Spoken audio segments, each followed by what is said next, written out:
Welcome to SportsBeat KC, the Kansas City Star's daily sports podcast. It's Tuesday, May 23rd, and I'm Blair Kirchhoff.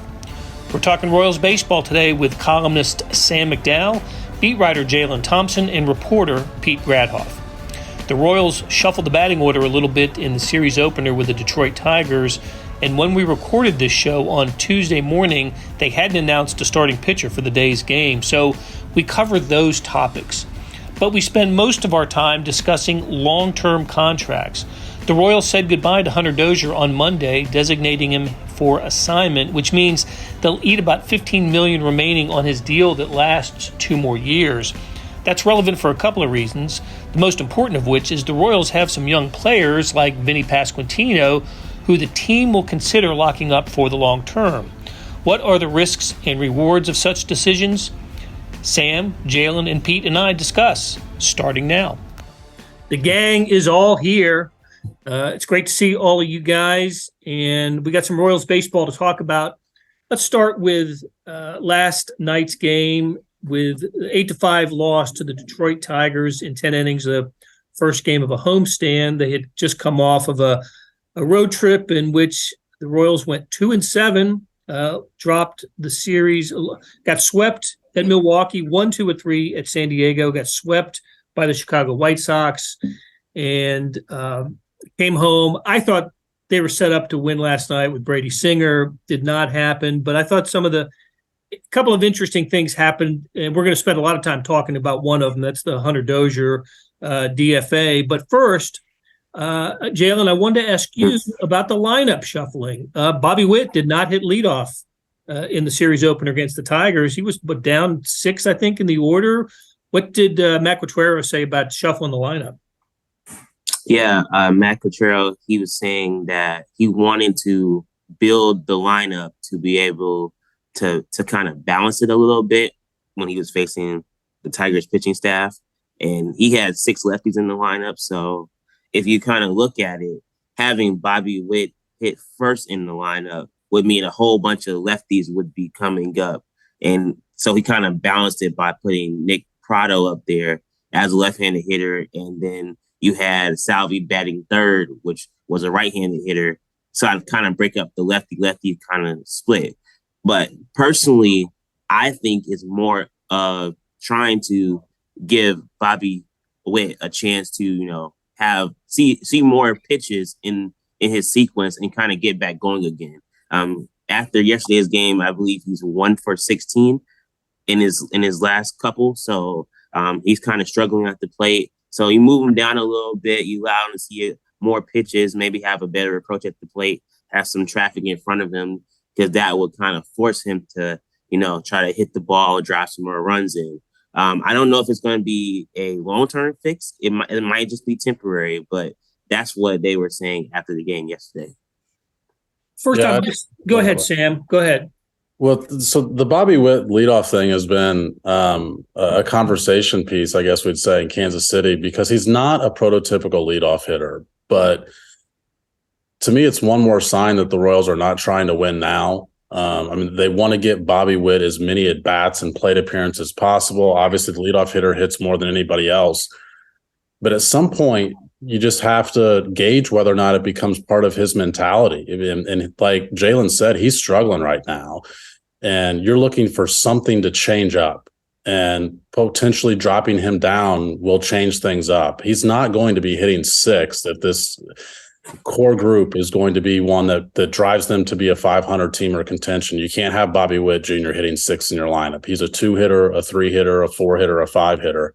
But I don't think he's a leadoff hitter. If the Royals are trying to win a game on May 22nd, Nick Pratto makes a lot more sense to lead off because he sees more pitches. He gets on base at a much higher clip, 14% right now, than Bobby Witt Jr. does.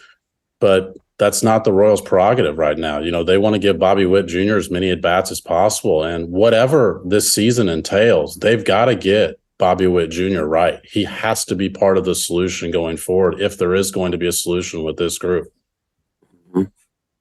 Look, I think part of it is take a little pressure off of Bobby Witt right now. He's just, I covered a few games, Royals games, I think it was late April down in Texas, in a stretch in which he had at least 3 hits a game for 3 straight games. And in that series, I think he had 11 hits and was really swinging the bat well. And that has not been the case lately. And I see a lot of lack of plate discipline with him, swinging at bad pitches. And he's become an easy out, to be frank about it. I think maybe just get him out of the one hole and take a little pressure off. It didn't help last night. I think he went hitless in the loss to the Tigers. So listen, he's got to grow into his role. He's still what is he, 21, 22? I don't know what his age is, but still really young. Yeah, and you're right, Blair. I mean, because his chase rate is the second highest on the team. Anytime Salvi is on any Major League Baseball team, he's going to be leading that team in chase rate.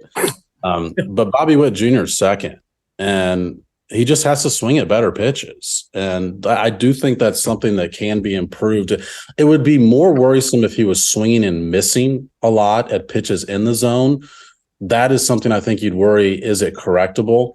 Chase rate, we see young hitters do this, and it's just the cat and mouse game that we talk about all the time of pitchers making adjustments. And right now he is getting pounded on the inner half of the plate, and it's not working with his approach at the plate. And so that's the part he's got to figure out. And the guys who thrive at this level make those adjustments quicker. I think Bobby Witt Jr. eventually makes this adjustment, but the guys that become perennial all-stars are the guys that make this adjustment in a few days. And we're talking about a few weeks now that Bobby Witt is seeing the same sort of struggles, and for the same reason. Yeah. All right. Yeah, I agree with that. And there's an old adage that says you can't steal first base. So, I mean, for all the speed that he has to get on first base to utilize that. And personally, I agree with Sam. I think that long term, he should be a number 2 hitter. That way that there's someone that can be in front of him that can get on base. And he can see the bulk of fastballs or things of that nature that he can really thrive internal. So that's where I think he probably should ultimately end up, but it just depends on if they're willing to do that. I think he's still a future star. I think he'll be an all-star player for the Royals. We'll talk in a minute about whether he is going to be locked up for a long-term contract. But the other issue is the rotation. And I look at the Royals probables, and I don't know who this TBA guy is, but he's getting a lot of starts here lately. Pete, what's going on with the rotation? Well, they got 2 of their original 5 from the opening day on the IL. If it doesn't help, Brad Keller went on it last week, and they want to see how bad his shoulder is. He's obviously not pitched well this season. Too many walks have really bit him big time this year. Jaylon wrote a good story about that last week. So yeah, they don't have a lot of good solutions to come in behind him. I would say Daniel Lynch is going to be up here by the weekend at the latest, would be my guess. And as for who's going to start tonight, they've just had a lot of bullpen games, and unfortunately, they had one last night they didn't intend to, because Brady Singer has also not pitched well. That's been one of their big problems this year. He had such a breakout season last year, and he's just regressed back. It's been really disappointing if you're a Royals fan to see his performance this season. So, injuries, and they've got some problems with the rotation. Heck, they had problems with the rotation entering the season, as far as I was concerned, and it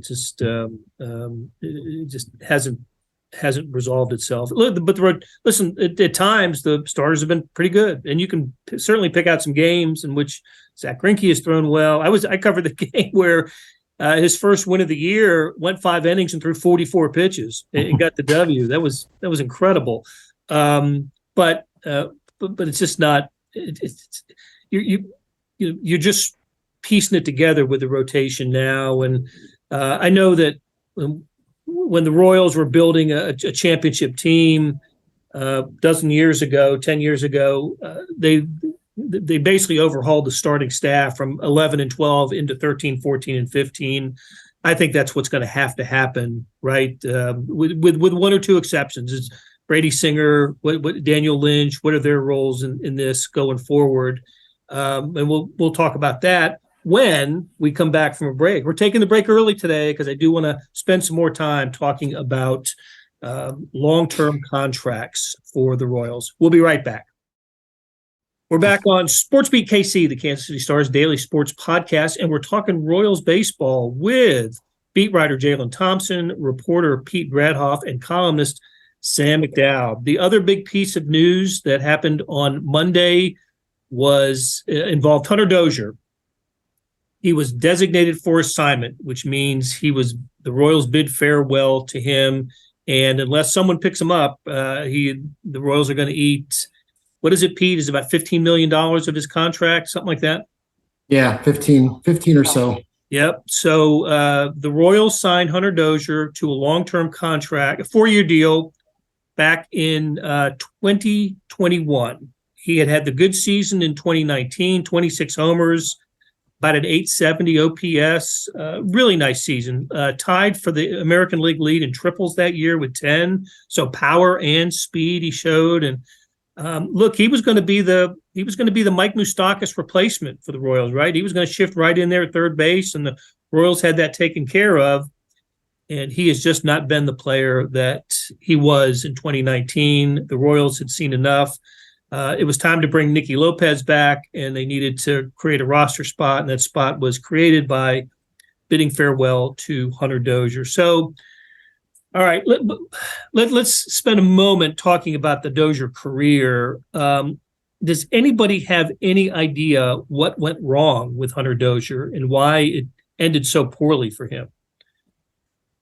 Swing decisions. I mean, he doesn't recognize a pitch early enough in a sequence and just consistently swings at bad pitches, but also takes a lot of strikes. I mean, it's just an inability to recognize pitches quickly enough. And yet he had that 1 year. He had that was an all-star type season for him. That was, he hit like 280, 26 homers, 80, I think it was 84 RBIs. That's the season of a third base all-star. And could not capitalize on that. But the Royals were seduced by it, right? And that's why he got the long-term deal after the COVID year of 2020. So, all right. Is that a warning sign? Because the conversation with the only interesting conversation with the Royals right now is how to approach the futures of Bobby Witt Jr., Vinnie Pasquantino, MJ Melendez, Brady Singer. I think those are the four at the top of any kind of list that you'd consider for a long-term deal. Am I missing somebody, Pete, or is that about it? No, that'd be my top four. If Mario continues to hit this season, I would put him up there too. He's having a great year. He is having a very nice year at the plate, and he's a better defensive player than Vinnie Pasquantino at first base. So that is one to keep an eye on. But the Hunter Dozier long-term contract did not work, and this is Sam, you wrote about a really nice column yesterday that we'll post with this story. But it is a total risk-reward decision for the Royals. The Royals have to decide whether they believe enough in these young players to give a long-term contract, and the player has to believe enough in himself to understand if this is the right time to sign a long-term deal, bet on himself, so to speak. Where do things stand? What conversations are happening, correct, between the Royals and this young talent? Well, I mean, conversations are happening internally. Like the Royals internally discuss these options, frequently. And sure, I mean, they keep in contact with the representatives of these players, but the Royals don't really have enough guys forcing this issue. I think last year when the Braves started to lock up all of their young stars, there was this perception that the Royals should maybe follow suit. And obviously the Mariners did with Julio Rodriguez as well. But the Braves are in a much different situation. Their young stars were leading them to division titles. We're leading them to a World Series. The Royals don't have that. I mean, the Royals are 12-35, and it does surprise me a little bit that there's this perception that the Royals should keep this group together and let's do it now. They're not winning, and frankly, not performing. And there's not enough of the young guys that have this consistent data that shows that, hey, we know for sure this guy is going to be rock solid for us during the final years of his arbitration. Let's lock him up now. You don't, I mean, I mentioned this in the column, the sport breeds inconsistency. So you're never going to have a sure thing. But you talk about those four guys, Blair, because I absolutely agree. Those are the four guys. Bobby Witt Jr. has a career on base percentage of 288. He's only played a year and a half. That's all the major league data you have on the guy. And by the way, Bobby Witt Jr. knows he's better than that. He has no interest in now being the time that he sets his market. Brady Singer had a great year last year, like Pete mentioned. His ERA is 7.5 this year through 10 starts. And was disappointing last night. Yeah, I mean, he's the only guy that's probably played long enough to where you feel like you might have enough data on him. But his 3 years outside of last year, his ERA is like 5.1. Mm-hmm. So it's not consistent data. Then you look at MJ Melendez, and his situation is the most interesting because I think he might be the closest to what he's going to be as far as his hard hit rate's good. You know, his metrics are good, but you don't want to pay him like a catcher if he's going to play corner outfield for you. And then that leaves Vinnie Pasquantino to where if we're having this conversation about a guy that the Royals should be having their conversations with, I'd say it's Vinnie Pasquantino. I think they should feel most confident about what he does because, you know, he walks more than he strikes out. I think what his numbers that he puts up lead you to believe that he's going to have sustained success. But he's played less than a year in the major leagues. He still has 5 years left under arbitration. So it's still early. Like if the Royals did this next year with Vinnie Pasquantino, it would still be early. And so I think that's why they don't follow what the Braves' path has been, is because they don't have the players that the Braves do. They don't have the consistent data that the Braves do. They could develop into them, and that is part of the risk the Royals are taking. If they develop, if Bobby Witt develops, if MJ Melendez develops, that price does go up. But when you're a small market, I think you have to be more certain because you can't afford to make mistakes, you know, and obviously Hunter Dozier is a mistake. Yeah, I would agree with that, Sam. And I personally, I think that being able to let them build their value is actually a good thing because let's say, for instance, they do build their value up. And if these are guys that you want to keep, then you keep the ones that you can afford, but the ones you can't, you use them to recoup and rebuild your farm system and turn over that sustained success that you want to see. Like I said, I'm sure they would love to keep all four, and that's what they want. That's their group, and they want to roll with that. But like you said, we haven't seen enough tape on the field for almost any of those guys. So I feel like, yeah, continuing to just grow and keep going forward, just allowing them to play it out and just be Major League Baseball players is what I think they should do. Like you said, with the Braves, the contract talks were big for Michael Harris and Spencer Strider because they showed it at a consistent level all the way up through the minors. They skipped levels. Like those are players when you can skip a level in the minor leagues and get here and then show that on the field. Yeah, you pay those guys. They showed that. But these Royals, I don't think they've shown that yet, like you said. So I think you wait it out. I do think the Michael Harris one's an interesting case because I think Michael Harris is most similar to what some of these Royals guys are now. And you look at Michael Harris, he's 22 years old for the Braves, and he's hitting like 150 this year.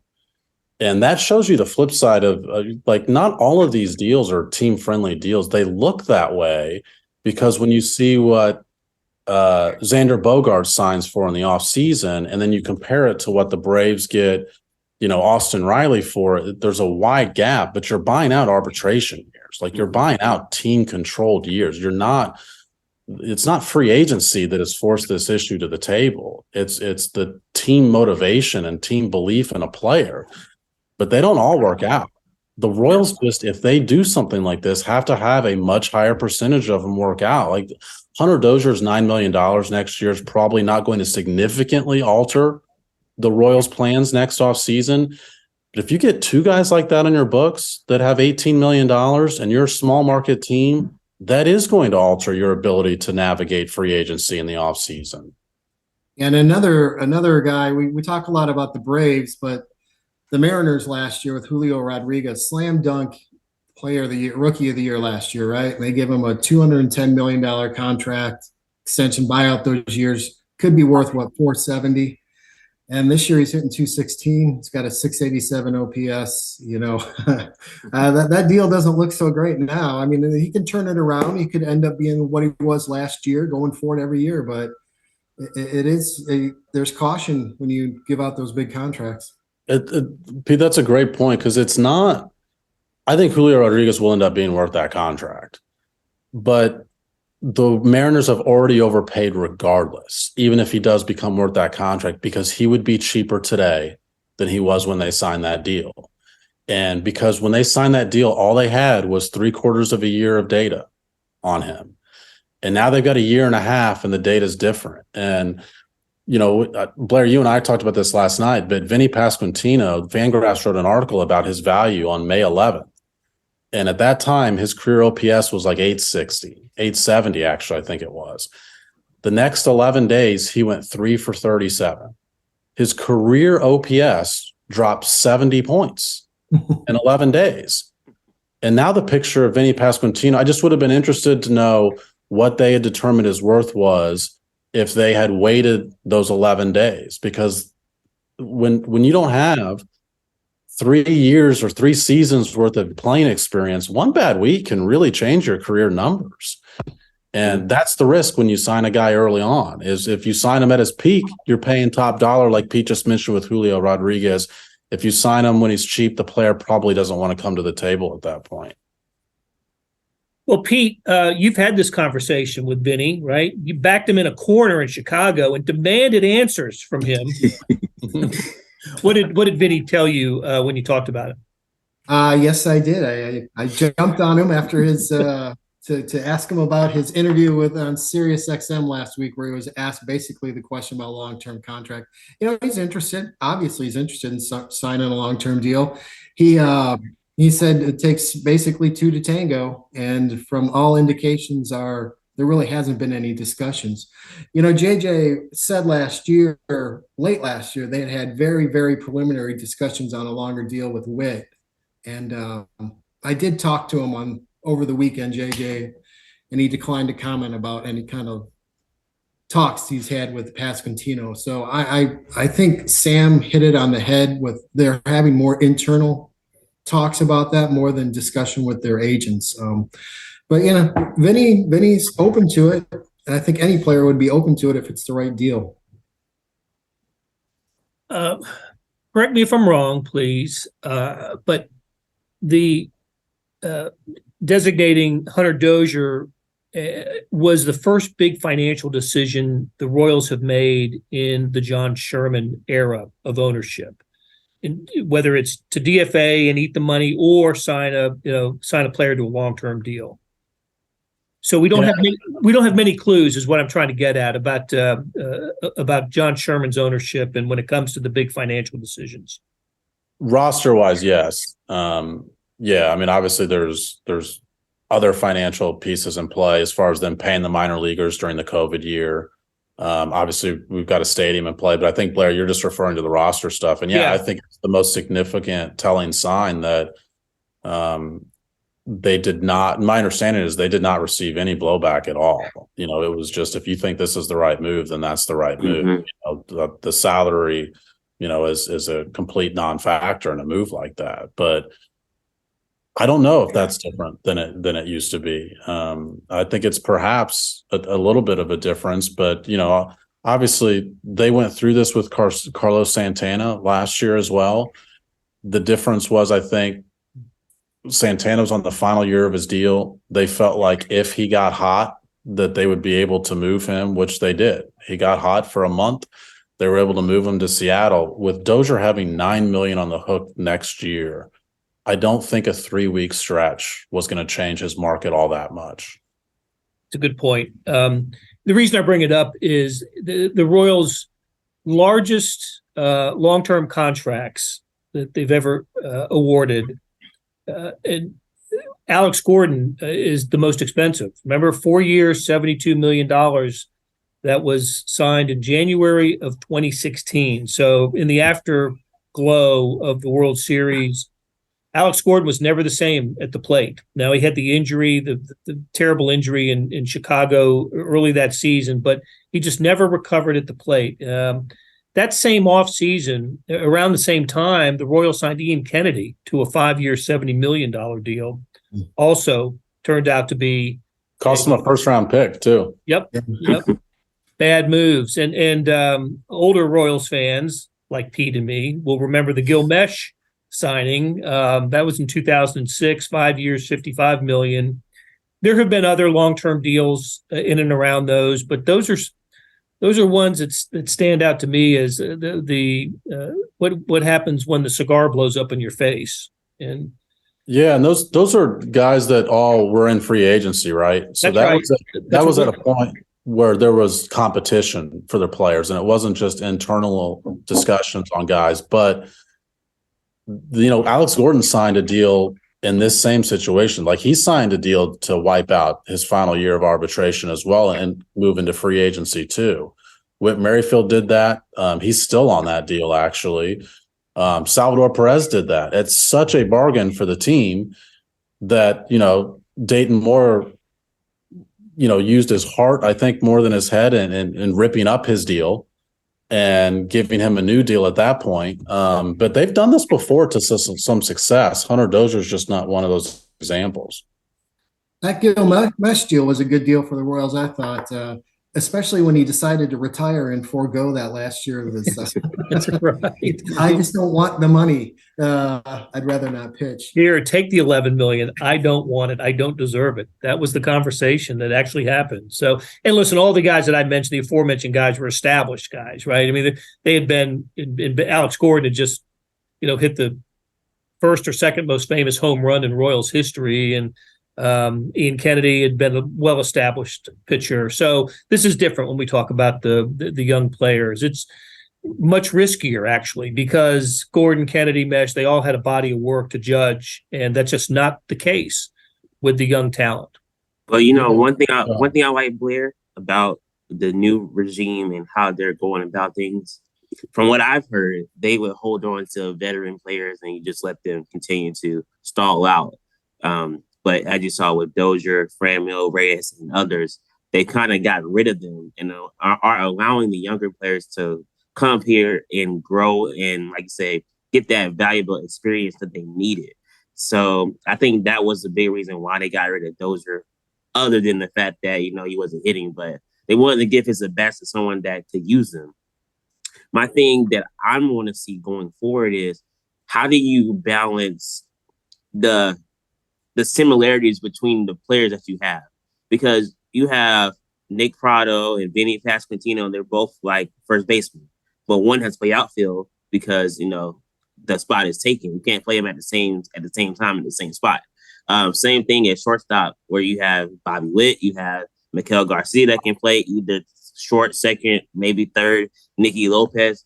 So you're trying to get all these young, talented core players on the field, but they don't have like a designated home. So how do they create that so that they can feel more comfortable knowing that, hey, every day I'm playing this position and I can go out and just be myself? So that's what I'm looking forward to seeing.